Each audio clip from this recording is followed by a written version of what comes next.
Mak engkau umur 60 nak menikah lagi. Dek, mak engkau tu bayar aku. Jangan kau sangka orang yang macam Kak Tam ni tak tahu makna sepi di dini hari.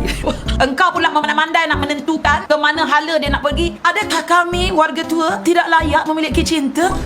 Adakah kami tidak sesuai untuk bermesra-mesra, berpasang-pasang? Ewa. Kita kena faham, hak untuk berkahwin adalah hak individu. Kita sebagai anak boleh bagi pandangan saja. Mak, saya bukan tak bagi mak kahwin, mak. Tapi umur mak 60. Boyfriend mak tu umurnya 25. Nanti tulang rangka mak patah-patah.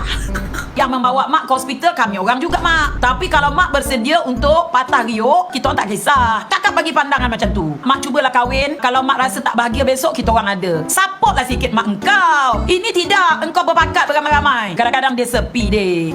Kain selimut dan batang peluk tak boleh memanaskan. Dia kena ada satu objek lain yang jalan deh. Jadi kau kena faham. Kalau mak kau nak kahwin, maknanya dia ada keperluan. Takkanlah dia nak berterus terang dengan kau. Agaklah deh. Mak ni rasakan.